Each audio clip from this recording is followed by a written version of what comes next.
అంటే చనిపోయిన నీ లోపల పెట్టుకొని డబ్బులు డిమాండ్ చేస్తారా?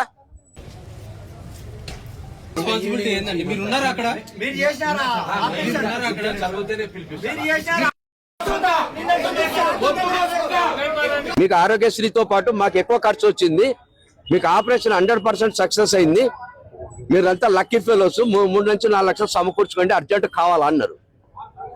అంటే వీళ్ళు డెత్ చూపించి ఆ పేమెంట్లు కట్టించుకునే తర్వాత మేము కానీ గుర్తించకపోయింటే డెత్ మాకు బాడీని ఇచ్చేవాళ్ళే కదా వీళ్ళు. అంటే చనిపోయిన నీ లోపల పెట్టుకొని డబ్బులు డిమాండ్ చేస్తారా? ఆపరేషన్ సక్సెస్ అనేది మమ్మల్ని గేట్ కాడ నిలబెట్టి మీరు డబ్బు కోసం ఇలా చేసింది సార్. మాకు డాక్టర్లను మేనేజ్మెంట్ను ఖచ్చితంగా శిక్షించమని కోరుతున్నాం.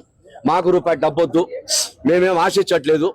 ఈ సొసైటీలో ఫ్యూచర్ లో భవిష్యత్తులో ఎవరికి కూడా అన్యాయం జరగకుండా మా బావగారు అయితే రారండి ఇక.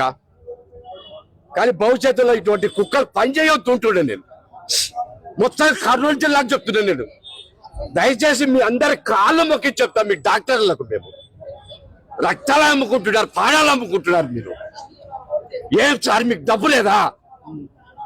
ఒక్కొక్క గాంధీ కొడుకు ఇన్ని లక్షల కోట్ల ప్రాపర్టీ పెట్టుకొని శవాల మీద రాజకీయాలు చేస్తారా మీరు? నేను కలెక్టర్ మేడం అడుగుతున్నా, వీళ్ళని శిక్షించలేదా మీరు? హాస్పిటల్ నాప్స్ ప్రకారం ఉన్నాయా ఏమన్నా?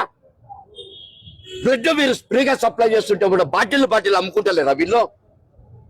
ఎన్ని హాస్పిటల్ దుర్మార్గం జరుగుతుంటే ఏ రాజకీయ నాయకుడు పట్టుకుంటున్నాడండి?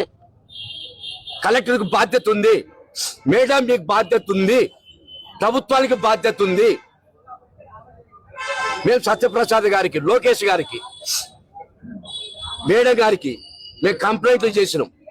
వాళ్ళ మీద చర్య తీసుకోమంటున్నాం. మాకొద్దు, మాకేం రాదు, మాకు పోయిన పని రాదు. 100 ఎకరాలు అమ్ముకొని బతికిన కుటుంబాలు మావి. ఈరోజు ఈ డబ్బు కోసం మేమేం పోరాడం. మాకు ఇంకొక 10 ఎకరాలు ఉంది, అమ్ముకొని బతుకుతారు మా పిల్లలు. కానీ ఇటువంటి నీచమైన వ్యాపారాన్ని ఆపండి అంటున్నాను నేను. ఈ వ్యాపారాన్ని కొనసాగించవద్దు ఉంటున్నాను నేను. నా పేరు పరమేశ్వర రెడ్డి అండి. మా చెల్లెలు ఇచ్చినామండి మా బావకు. కర్నూలు జిల్లాలో మేము కిమ్స్ అనే హాస్పిటల్లోకి మా బావగారికి ఏదో చేయి నొప్పి ఉంది, లంగ్స్ దగ్గర ఎక్కడో ప్రాబ్లం ఉంది, మంటగా ఉంది, పెయిన్ ఉంది అని చెప్పి మేము హాస్పిటల్ తీసుకొచ్చినాము. ఇక్కడ హాస్పిటల్ కు తీసుకొచ్చిన తర్వాత వాళ్ళు యాంజియోగ్రామ్ చేశారు. యాంజియోగ్రామ్ చేసి 60% మీకు వాల్స్ క్లోజ్ అయినాయి, మీకు స్టంట్స్ పడవు, మీకు ఓపెన్ హార్ట్ సర్జరీ చేయాలన్నారు. సరే మేము ఉన్న పలంగా మేము ఇక్కడ జాయిన్ అయినాము.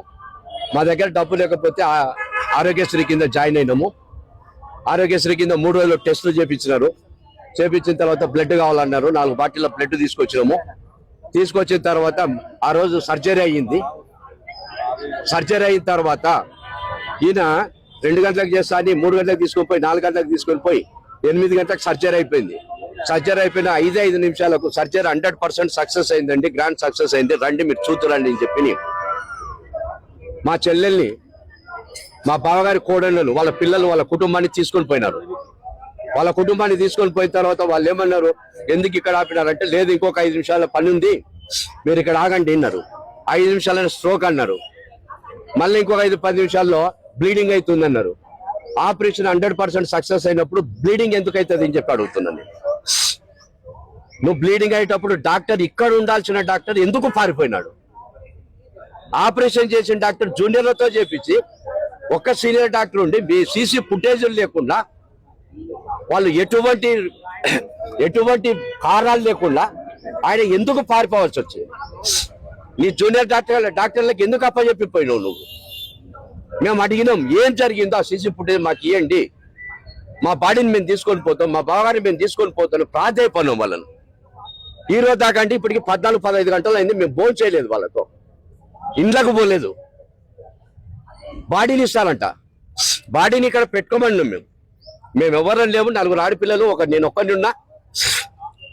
నేను మార్నింగ్ తీసుకొని పోతా 6 గంటలకు 7 గంటలకు, మీకు ఇబ్బంది పెట్టాలని చెప్పి ప్రాధాయపడితే వాళ్ళు ఏమన్నారు, మాకు హాస్పిటల్లో మేము పెట్టుకోవడానికి, బాడీని పెట్టుకోవడానికి మాకు వసతి లేదు ఉన్నారు. మీరు బాడీ తీసుకొచ్చి ఇమ్మీడియట్గా తీసుకొచ్చి వెళ్ళిపోమన్నారు. మాకు మోసం అని తెలియదు అప్పటిదాకా.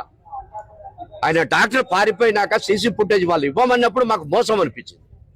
జూనియర్ డాక్టర్లు మాకు అక్కడ కనపడినప్పుడు మాకు మోసం అనిపించింది.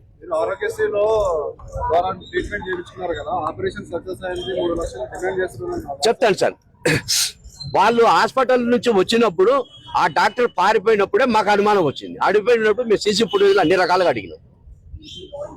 మీరు ఎందుకు మమ్మల్ని ఆరోగ్యశ్రీలో ఉన్నప్పుడు మీరు ఎందుకు మమ్మల్ని 3 నుంచి 4 లక్షల డబ్బులు సమకూర్చుకోండి, ముందు అర్జెంట్ కట్టండి, ఆపరేషన్ సక్సెస్ అయిందని ఎందుకు చెప్పినారు?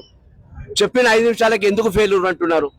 మీరు ఫెయిల్యూర్ అయితే జరిగిన డాక్టరు ఏదైతే నిజాయితీగా మాకు ఎందుకు చూపించలేకపోయినారు? మీరు జూనియర్ డాక్టర్లతో ఎందుకు మీరు సమాధానం చెప్పిస్తున్నారు?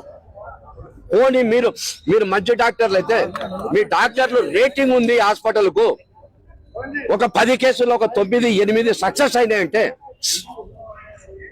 మీరు భయపడి పారిపోయినారు? మీరు ఆడపిల్లలు పోలీసులను పిలిపించి వాళ్ళతో ఎందుకు మీరు ఆడపిల్లల మీద ఎదురు తిరిగినారు? మేము వాళ్ళ సీసీ ఫుటేజ్లు మా రిపోర్ట్స్ అడిగినందుకు మీరు ఆడపిల్లల మీద ఎదురు తిరుగుతారా? అంటే అడగొద్దా? పోలీసు వాళ్ళు భయపడించారా? లేదు సార్, పోలీసు వాళ్ళు భయపడలేదు.